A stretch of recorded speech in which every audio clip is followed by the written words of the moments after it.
सभा में जिला पंचायत सदस्य भी हैं और प्रदेश सचिव हैं श्री खेदन यादव जी।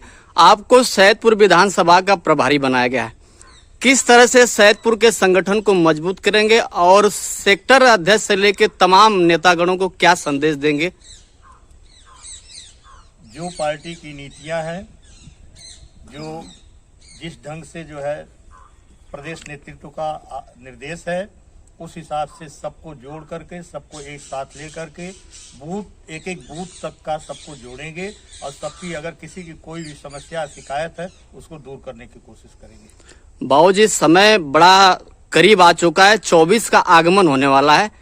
सरगर्मी बहुत तेजी से चल रही, विपक्ष की दावेदारी लगातार विपक्ष पे दावा, पीडीएफ का नारा लेकर चल रहे हैं। 24 कितना मजबूत दिलाएंगे आप?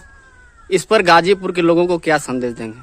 गाजीपुर लोगों को यह संदेश है हमारी तरफ से, पार्टी के नेतृत्व के निर्देश के अनुसार, कि जो पीडीए हमारा है, पीडीए को हम साथ लेकर चलेंगे। उसके बाद सर्व जन समाज को एक साथ जोड़कर लेकर चलेंगे और 2024 के चुनाव में हम विजय फतह करेंगे। गाजीपुर में सैदपुर विधानसभा एक ऐसा विधानसभा है जो समाजवादियों का हमेशा गढ़ कहा जाता है। वहीं पर सुहेलदेव भारतीय समाज पार्टी के राष्ट्रीय अध्यक्ष ओम प्रकाश राजभर जी का वार है कि गाजीपुर में इस बार समाजवादी का खाता खुलने नहीं दूंगा और मैं श्राप दे दूंगा तो अखिलेश जी को पीलिया हो जाएगा। इस पे क्या कहेंगे?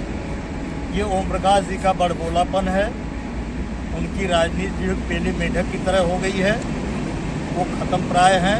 भाजपा के गोली में जाकर बैठ करके जो भी वो बोल लें, उसके अलावा उनके पास कुछ है। हमारे बीच में विधानसभा होनहार कमलेश यादव जी हैं। आपके देखरेख में 24 का विधानसभा में आपकी जिम्मेवारी है, 24 देखरेख में चुनाव लड़ा जाएगा। सैदपुर कितनी मजबूती से आपके देखरेख में होगा? अभी हाल में चुनाव हुआ है विधानसभा का, आप देख लिए हैं। इससे ज्यादा मजबूती से हम लोग चुनाव लड़ेंगे लोकसभा का 2024 में, और सभी लोगों को हम लोग जोड़कर साथ चलकर और 24 में हम लोग लोकसभा को फतह करेंगे, हम लोग चुनाव जीतेंगे। अध्यक्ष जी, बड़ा शिकायत है पार्टी में कि गुटबाजी चल रही है और यह आदेश प्रदेश लेवल तक, कमान तक बात पहुंच रही है, इस पर क्या कहेंगे? नहीं, गुटबाजी नहीं है, एकदम गुटबाजी नहीं है। थोड़ा बहुत है तो हम लोग मिलकर वो काम कर लेंगे, गुटबाजी नहीं है पार्टी में। आखिरी में लोगों को सैदपुर की विधानसभा होने के नाते अध्यक्ष क्या संदेश देंगे? हम लोग पूरा संदेश देंगे, सैदपुर विधानसभा के लोगों को मिलकर हम लोग एक होकर चुनाव लड़ेंगे। पूर्वांचल के गांधी और रामकरण दादा स्वर्गीय के नाती जी हैं राहुल जी, युवा है, आपके ऊपर भार की कमान लंबी है। दादा के यहाँ से राजनीति शुरू होती थी गाजीपुर की और पूर्वांचल का एक इतिहास रचते थे।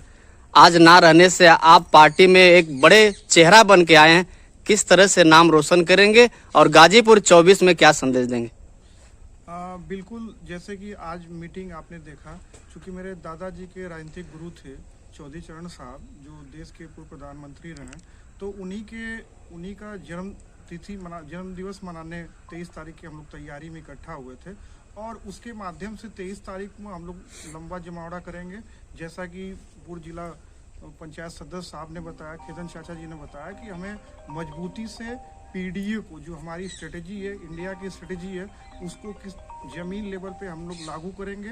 जैसा कि अभी विधानसभा सैदपुर का आज मीटिंग था, तो हम चाहेंगे कि एक अपना आंकड़ा, जिस हिसाब से हमारा चुनाव पिछला रिकॉर्ड रहा है, उसको हम अच्छे से एनालिसिस करके और अपनी पार्टी को जहाँ हमारी पार्टी कमजोर रही है, हम उसको चिन्हित करके मजबूती से हर बूथ, हमारी ये तैयारी है कि हर बूथ को जब तक हम लोग जीतेंगे नहीं, तब तक यहाँ की 80 सीटें हराना। आप समझ सकते हैं, 80 सीट हमारे राष्ट्रीय अध्यक्ष जी ने बोला है कि 80 हराना है, भाजपा को हटाना है। तो उस चीज की हम लोग तैयारी शुरू कर दी है, हो रही है, लेकिन उस चीज को और मजबूती के साथ हम लोग करना चाह रहे हैं। राहुल जी, आखिरी सवाल है कि जिस तरह से शिक्षा पर मार हो रही है, प्रोफेसर ये दिल्ली यूनिवर्सिटी के लक्ष्मण यादव को निकाल दिया गया, चर्चा के विषय बाबा साहब की बात रख दिया जाए, चाहे ओबीसी की बात रख के सीधा दिल्ली से राजनीति की शुरू होती है और राजनीति दिल्ली से ही हाईकमान का आदेश जो होता है वो प्रदेश लेवल तक होता है। लगातार भार युवाओं पर जिस तरह से चल रहा है, लक्ष्मण यादव को निकालने के बाद अपनी आवाज किस तरह से लोग रखेंगे, इस पे क्या कहेंगे? मेरा सबसे छोटे लेवल पे मुझे बात करनी है। आज स्थिति ये है यूनिवर्सिटीज़ का, चूँकि मैं जब भी दिल्ली जाता हूँ तो मेरे बहुत सारे दोस्त IAS PCS की तैयारी करते हैं, JNU में भी हैं, DU में भी हैं।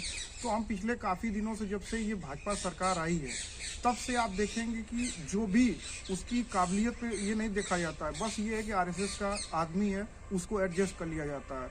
उसी तरीके से जो लक्ष्मण यादव जी के साथ हुआ बड़े चिंतनीय है।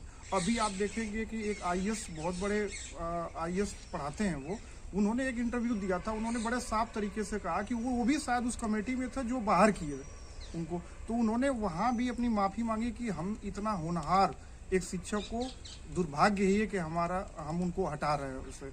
तो मैं एक यही मैसेज देना चाह रहा हूँ कि जिस हिसाब से स्थिति इतना खराब होती गई है, जो मुख्य धारा में लोग नहीं है वो आज इतना इस कठिनाइयों का दौर का सामना करेंगे। हम नहीं समझते कि आने वाले दिनों में बीजेपी जब तक है और वहाँ पे जो भी दलित हैं, पिछड़े हैं, जो गरीब, जितने जो अभी हमारी PDI स्ट्रेटजी में आते हैं, उन लोग को मौका वहाँ तक नहीं मिलने वाला है। ये बहुत ही हमारे लिए, हम जैसे युवाओं के लिए बहुत चिंता का विषय है। और जैसा कि यहाँ पे सब लोग हैं, इनके भी बच्चे होंगे जो भी पार्टी से जुड़े हुए हैं, इनके बच्चे, अब ये बताइए आप, स्थिति क्या पैदा हुई है कि क्या हम जब तक उस इंस्टीट्यूशन में वहाँ तक नहीं जाएंगे तब तक हमारी जनरेशन चेंज नहीं होगी। तो इसलिए बहुत अच्छी बात नहीं है। इस तरीके से हमें इस चीज़ को बहुत मजबूती से लड़ना होगा और अपनी भागीदारी सुनिश्चित करने के लिए हर लेवल पे लड़ना होगा। आखिरी में क्या कहेंगे कि युवा किस तरह से उत्साहित हो और गाजीपुर में आपकी टीम कितनी बड़ी हासिल करके संदेश दें? देखिए, युवा को उत्साहित होना पड़ेगा, क्योंकि जो ये दौर चल रहा है, जो स्थिति एकदम गिरती जा रही है, ये बताइए, रोजगार की स्थिति में एकदम खराब है, बेरोजगारी चरम पे जा रही है। युवाओं को ये बताइए, आप जो फीस वगैरह देखेंगे आप, हर यूनिवर्सिटीज़ का इतना बढ़ा दिया गया है, स्कॉलरशिप लोगों को आ नहीं रही है। ये बताइए, सिंपल सी बात है, जो हमारे राष्ट्रीय अध्यक्ष ने जाति जनगणना की बात की, उससे ये वो कहते हैं कि हमारा किसकी कितनी भागीदारी, उस हिसाब से अलॉटमेंट हो जाएगा। अभी की स्थिति में आप देखेंगे तो सबसे कम किसी की स्कॉलरशिप आती है, क्योंकि मैं शिक्षा विभाग से भी जुड़ा हुआ हूँ, सबसे कम स्कॉलरशिप किसी की आती है तो OBC की आती है। तो ये बताइए, जब हम सारी कैटेगराइज कर देते हैं और नंबर ऑफ लोग जो हैं OBC के ज़्यादा हैं, और मैं सबको सपोज करो कि एक 10-10 रुपया मैंने सबको दे दिया, तो आप देखेंगे कि OBC में लोगों का परसेंटेज कम हो जाएगा पाने वालों के। तो इसलिए उनके लिए भी शिक्षा में अच्छी डिग्री पाना बाधक बन रहा है। जी, बहुत बहुत धन्यवाद। Thank you.